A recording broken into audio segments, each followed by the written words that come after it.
Il n'est pas douteux que notre passé influe beaucoup sur nos convictions. Bienvenue dans la Minute de Sagesse. Si vous êtes nouveau, abonnez-vous et activez la cloche de notification pour ne rien manquer.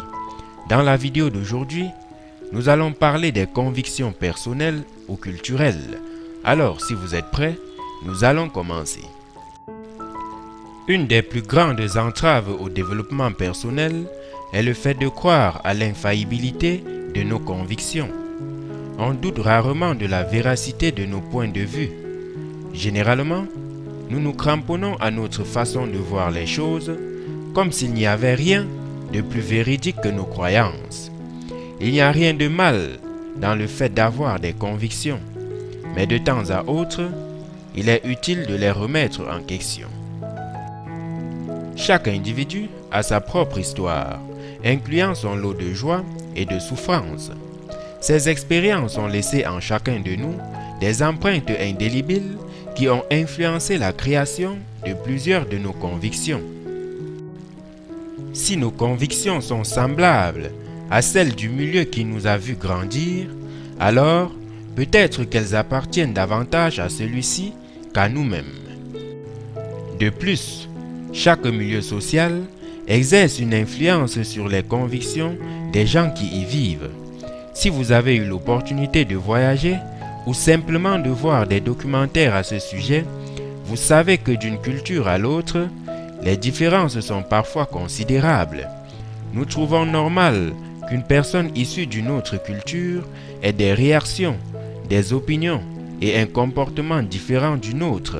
Dans ce contexte, il pourrait être intéressant de nous questionner sur l'origine de nos propres opinions et comportements pour déterminer s'ils ne dépendent pas, au moins en partie, des influences que nous avons subies.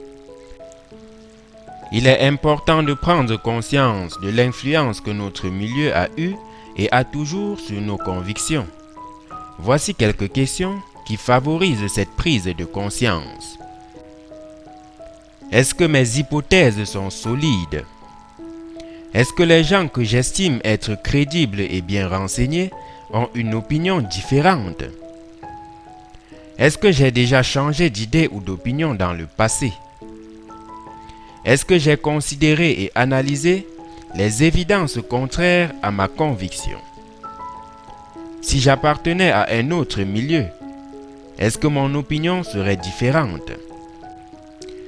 Est-ce qu'il existe une autre façon de raisonner, meilleure que la mienne?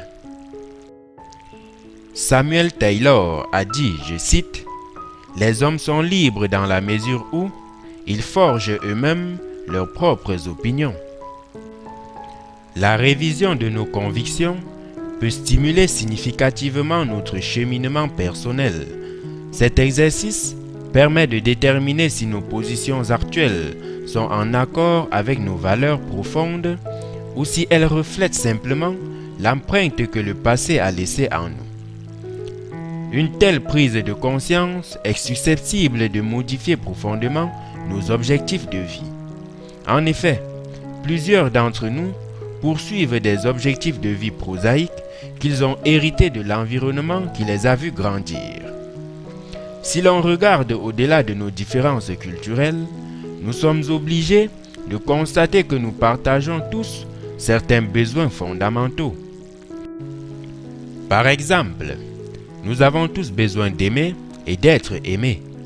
Nous désirons tous notre bonheur et celui de nos proches. Chaque individu exprime ces choses différemment en fonction, dans une certaine mesure, de l'empreinte que son milieu a laissée en lui.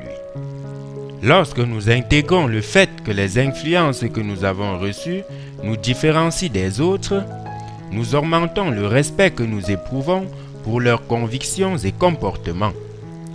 Nous nous sentons plus près d'eux et conséquemment, nous développons une meilleure appréciation de leur point de vue unique et irremplaçable.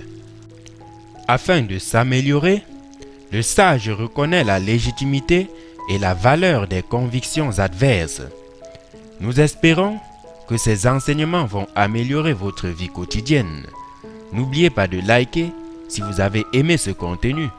Abonnez-vous et activez la cloche de notification pour plus de contenu de ce genre.